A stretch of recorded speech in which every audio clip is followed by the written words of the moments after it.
What is your background? And as it relates to the subject of UAPs, what is it that you believe that most people don't know or understand? My interest in this topic comes from my childhood. And so over the years, I read every book on the topic, watched every doc. I always wish someone had made a super serious, credible, sober documentary that only interviews people who have direct knowledge of this topic as a result of working for the US government. And so got into producing. As I was getting access to high-level intelligence officials and government officials, before I even filmed, I really quickly learned how serious and real the situation is and how serious it's treated behind the scenes. And, I made this movie, The Age of Disclosure, in secrecy over 3.5 years. And I would say the headlines that I learned that the average person doesn't know is that there has, in fact, been an 80-year cover-up of the existence of non-human intelligent life. It has been covered up by elements of the U.S. government since at least the late 40s. Other nations have also covered this up.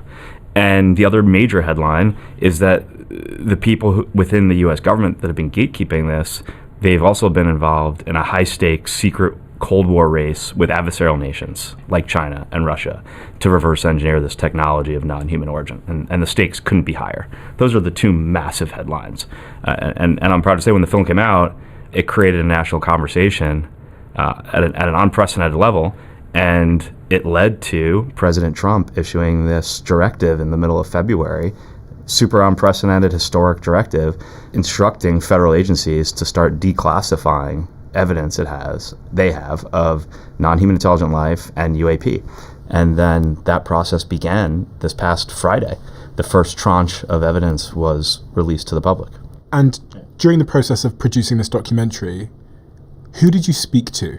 I got access to the highest levels of the government, military, and intelligence community. My interview subjects range from Secretary Rubio, who's also our national security advisor now, White House National Security Council members, Navy fighter pilots, admirals, generals, a former Secretary of Defense, the leadership of all the recent classified U.S. government UAP investigations.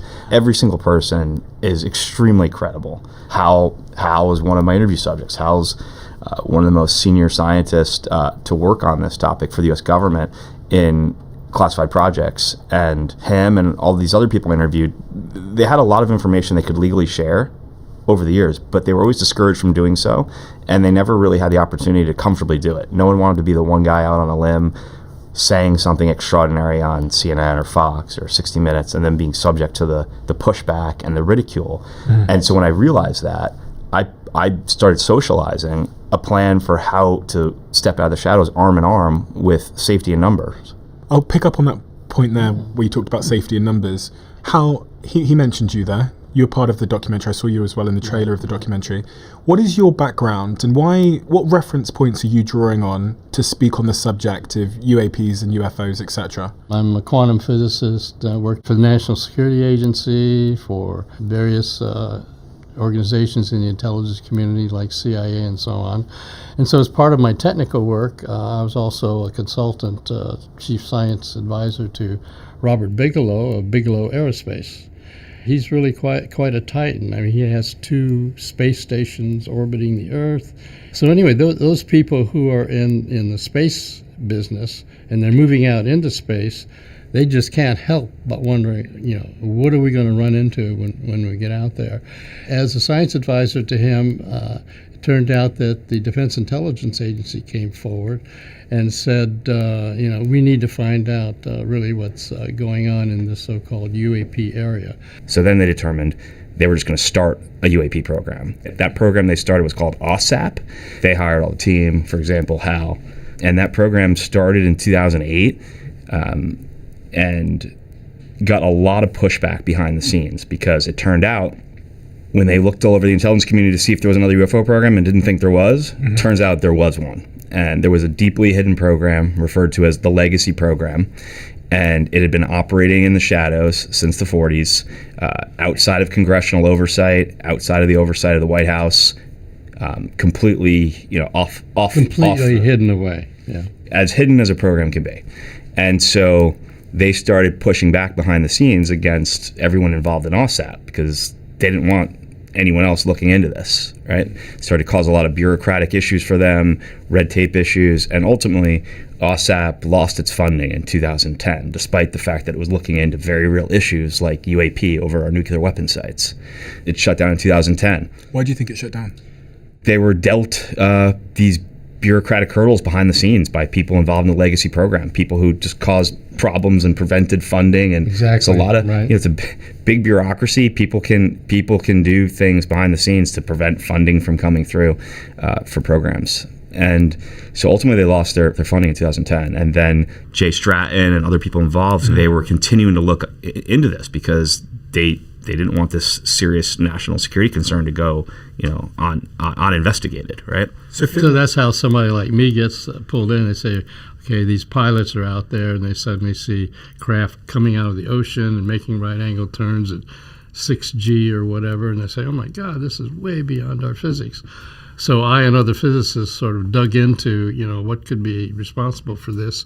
And we actually found that just like we use so-called Maxwell's equations and electromagnetic stuff for everything we do in electromagnetics, we have Einstein's equations in general relativity for black holes and all that kind of stuff. But it turns out if you could engineer those, you would actually get the same effects that people were observing with these UAP craft. So we think we've come up with what it is about the science of it. It's just that we don't have the engineering to do it.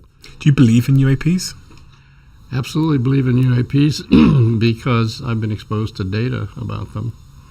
A more specific question would be, do you believe in aliens? Yeah, so a number of the people I interviewed went on the record stating that they know from their own personal experiences that there have been UAP crashes over the years that have been recovered by elements of the U.S. government, and in some cases, the crashed crafts had the bodies of non-humans in them. And numerous people I interviewed went on the record saying that. And keep in mind, everyone I interviewed only shared what they lawfully could. There was a line they couldn't cross. Everyone I interviewed is aware of classified information they can't talk about, but they went right up to the line and made it clear that there had been recoveries of non-human bodies. A couple people actually testified under oath to Congress saying the same thing. Why wouldn't they be able to talk about it publicly? Well, when you're involved in certain programs, you sign certain agreements that prevent you from sharing specific information. Highly classified programs. And of course, the big concern is, okay, whatever we might learn about these kind of craft and so on, our adversaries are out there, and there have been crashes in Russia, crashes in China. And so if we reveal what we're learning about the subject area and said it publicly, then it might help some potential adversary get a step ahead. So that's why it's all just kept really close in. So a saying that I heard often from my interview subjects, you can't tell your friends without telling your enemies. Meaning you can't tell the public what we know and don't know without also telling China and Russia what we know and don't know. And giving them that information might give them a competitive advantage. And the obvious question anyone would ask when hearing that is then, well, okay, so what's shifted? Why is that no longer the leading thought? Secrecy is best. And the answer is because the U.S. is in a really high stakes race, a technology race, against these adversaries to reverse engineer technology of non-human origin. And the secrecy around it in the U.S. since the 40s has created a scenario where the scientific community and academia don't even know it's real. They don't even know it's a valid area of inquiry. Don't even believe it's real. Yeah, I mean, the smartest kids graduating at MIT this year, they are not thinking that this is something they can put their brain power towards. So, coming back to the question, do you believe in aliens?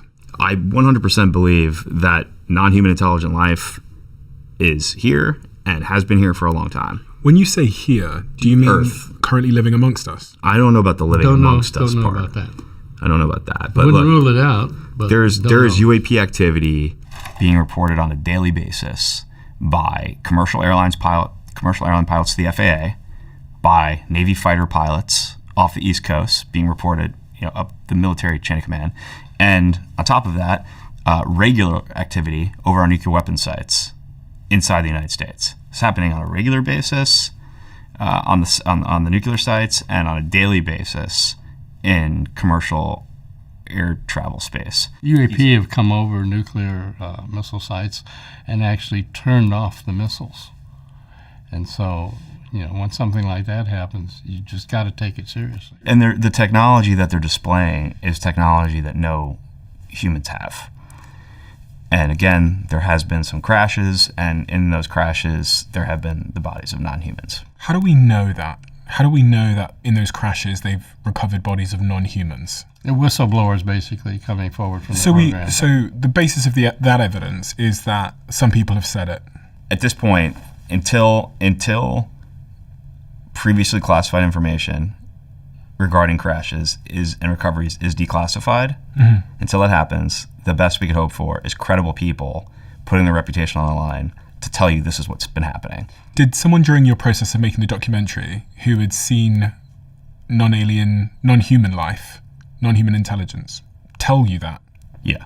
Who was that? A number of people, but notably, Jay Stratton, who we just talked about. Yes, right. Who co-founded OSAP, and then became the director of the UAP Task Force, the largest whole of government investigation of UAP ever. What did he say? He went on the record in the film saying that he's seen non-human beings and non-human craft with his own eyes. That was the farthest he could go at that point. Why did he say he couldn't go further?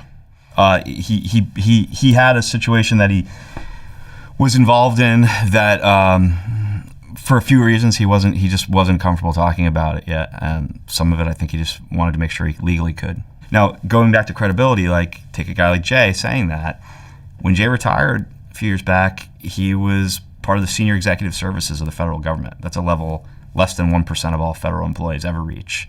It's the equivalent of a 2-star admiral or general. Very, very senior, very trusted, cleared at a very high level.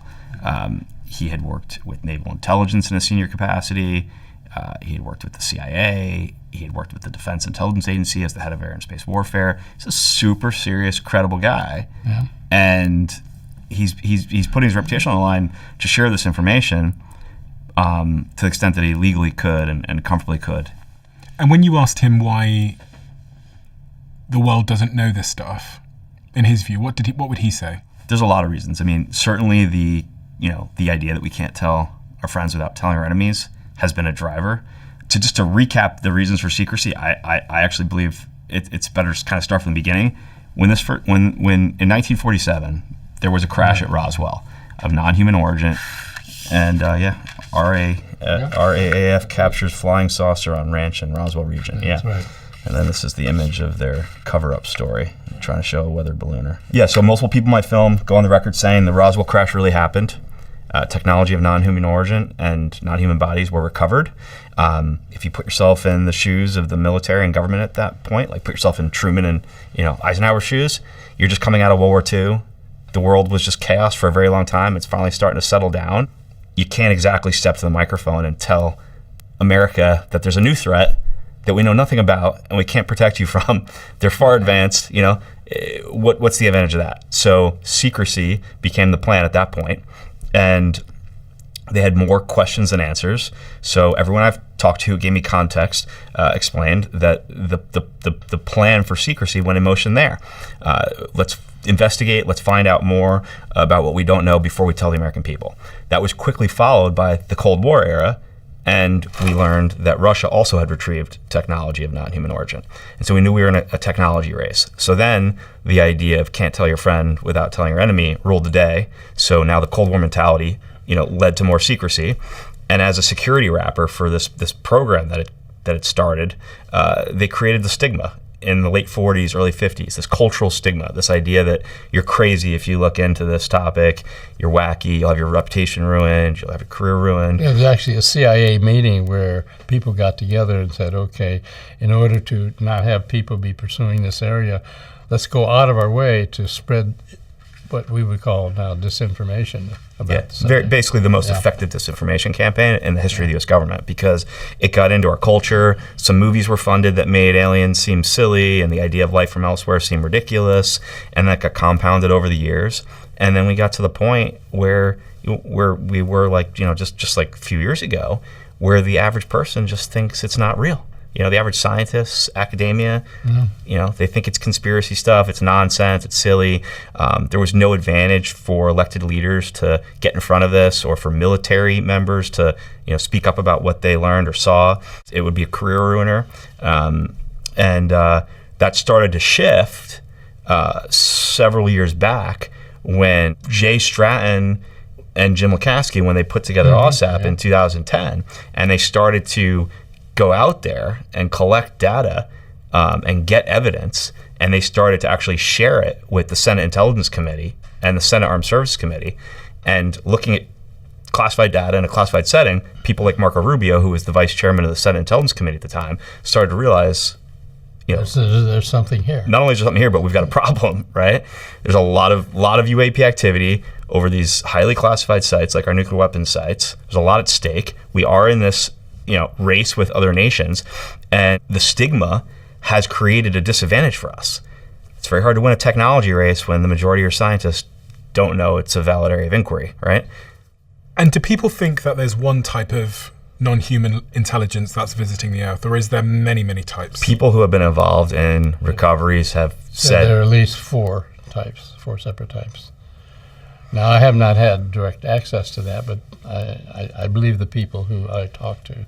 Four different types of life. 4 different types of life, at least. Yeah. And the people I've talked to, through the process of making the documentary, both on camera and off the record sources, and the people Hal's talked to over the decades, have said that there have been dozens of recoveries of crashed craft in the U.S. alone. Dozens of craft of non-human origin that either crashed organically or caused to crash and then recovered. And have you spoken to people who, you talked about Jay, have you spoken to other people that have worked on these crashed crafts? I've talked off the record with some people who are involved in recoveries. Mm-hmm. They would not go on camera to do interviews. Special forces people that would not go on camera to do interviews. One, I actually thought, I've mentioned this in another interview, but one I thought was going to do an interview, and then a couple days before sent me a message saying, after further consideration and long talks with my wife, I decided I'd be forfeiting my life if I participated in your interview. And I thought that was like very unsettling message to get, obviously, but also very specific word choice, forfeiting my life. What did he know? He was very senior special forces guy who had told me he had been involved in multiple recoveries. That's what he told me. Okay. And I met him through some high-level intelligence people. Early on in my process, I got connected with the Senate Intelligence Committee